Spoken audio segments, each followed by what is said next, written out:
Good evening students, welcome to my YouTube channel MA MSc home science BHU entrance exam. आपको मैं आज कुछ act के बारे में बताऊंगी। बहुत ही इंपॉर्टेंट एक्ट्स हैं जिसमें आपके एग्ज़ाम में पूछे जा सकते हैं। तो आप इस वीडियो को अंत तक देखिएगा और ये सारे एक्ट्स के डेटिंग सहित और नाम के साथ आप उन्हें याद कर लीजिएगा। चलिए वीडियो के तरफ बढ़ते हैं। तो सबसे पहले हम बात करते हैं एगमार्क मोहर का। एगमार्क मोहर जो है वो कृषि उत्पाद, खाद्य सामग्री, कृषि संबंधी तथा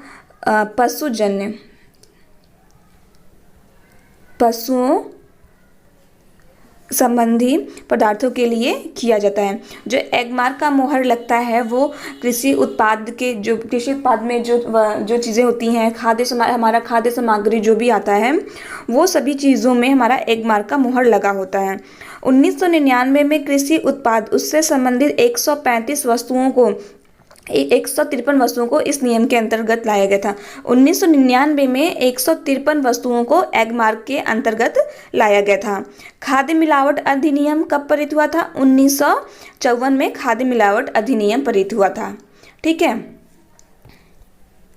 नेक्स्ट क्या है? 1947 में भारतीय मानक संस्था ISI कौन सा है? भारतीय मानक संस्था है, इसकी स्थापना की गई थी। ठीक है, इंडियन स्टैंडर्ड इंस्टीट्यूट की स्थापना की गई थी। अगर आपको ISI का फुल फॉर्म पूछे तो आप ये अपना नाम याद रखिएगा, और इसका हिंदी में नाम है भारतीय मानक संस्था और इंग्लिश में ये रहा। ठीक है, 1952 में इस संस्था ने अपना कार्यक्रम शुरू किया था। मतलब इसकी स्थापना जो है 1947 में हुई थी, परंतु जो ये अपना कार्य का शुरुआत जो है 1952 से स्टार्ट किया था। अगर आपको स्थापना पूछेगा तो 1947, लेकिन अपना कार्यक्रम कब शुरू किया था? तो 1952 में। ISI का संबंध अंतर्राष्ट्रीय मानक IOS तथा IEC से है। अब देखिए, IOS तथा IEC ये अंतर्राष्ट्रीय संस्था है। अगर अंतर्राष्ट्रीय संस्था पूछता है तो आपको IOS और IEC जो है हमारा एक अंतर्राष्ट्रीय संस्था है। ठीक है, IEC का पूरा नाम इंटरनेशनल इलेक्ट्रॉनिकल कमीशन। ठीक है, ये हमारा IEC का पूरा नाम है। पूछ सकता है आपको IEC का पूरा नाम और IOS का पूरा नाम। आप याद रखिएगा, ये हमारा इंटरनेशनल कंपनी है। ISO और IEC इंटरनेशनल कंपनियां हैं। ठीक है, फिर क्या है? 1991 में राजीव गांधी राष्ट्रीय एकता पुरस्कार प्रारंभ हुआ था। तो जो राजीव गांधी जो राष्ट्रीय पुरस्कार है वो कब प्रारंभ हुआ था? तो हमारा 1991 में प्रारंभ हुआ था। ठीक है, 1939 में स्टैंडर्ड्स ऑफ वेट एक्ट का लाया गया था। इसका क्या काम है? ये मापतौल मानक है, इसको जो है मापतौल मानक कहते हैं। मापतौल में एकरूपता तथा विश्वास लाने के लिए इस एक्ट का प्रयोग किया गया था।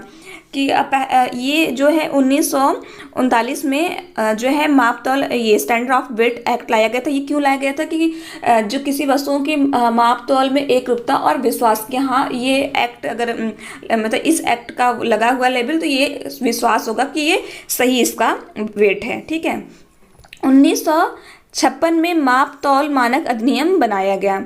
1956 में मापतौल मानक अधिनियम बनाया गया और इसकी प्रणाली जो थी मैट्रिक प्रणाली थी। अगर आपको क्वेश्चन किया जाए मापतौल अधिनियम की प्रणाली क्या थी, तो वो मैट्रिक प्रणाली थी। कौन सी प्रणाली थी? मैट्रिक। 1956 की कमियों को पूरा करने के लिए 1956 कमियों पूरा करने के लिए 1976 में एक और अधिनियम बनाया गया, जिसमें डिब्बाबंद वस्तुओं में होने वाली गड़बड़ी से उपभोक्ता को बचाने का प्रावधान था। मतलब जो वस्तुएं बंद डिब्बे में आती, कभी कभी की मुरब्बा, अचार, जैम, जेली, सॉस, ये सब चीज़ों को 1976 में एक्ट बनाया जाए जिससे वो सुरक्षित रहे। 1976 में जब जो वस्तुएं थी उनकी जांच जो होती है प्रयोगशाला में होती थी।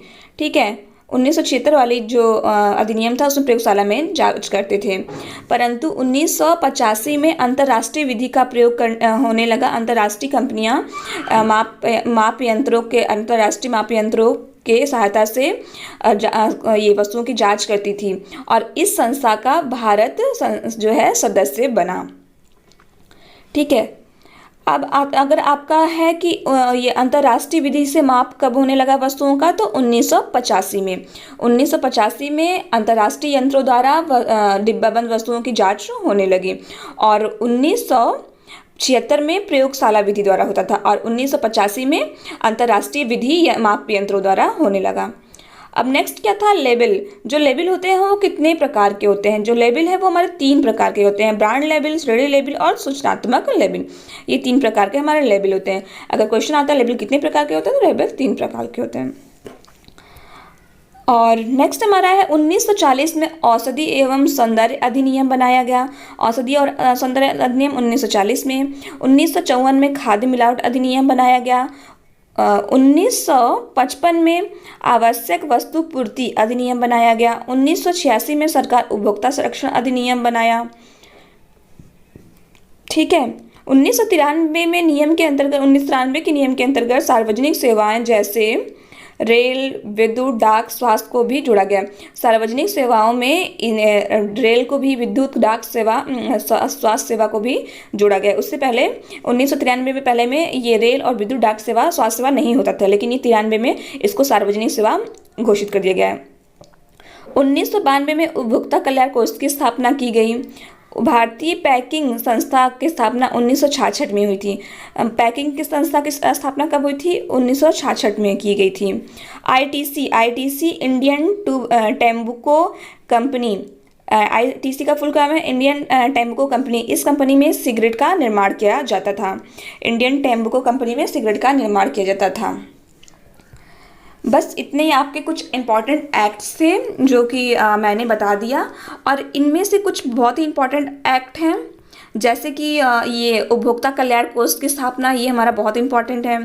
और यहाँ पे खाद्य मिलावट निवारण अधिनियम, सरकार उपभोक्ता संरक्षण, ये उपभोक्ता संरक्षण अधिनियम तो बहुत ही इम्पॉर्टेंट है और आपके एग्जाम में पूछा जा सकता है। और यहाँ पे ये आईओएस और आईसी का पूरा नाम आपको पूछे जा सकते हैं और अंतर्राष्ट्रीय कंपनियों के नाम है, तो आपको मतलब ये पता होना कि ये अंतर्राष्ट्रीय कंपनियां हैं। और आईएसआई ये भी हमारा इम्पोर्टेंट है।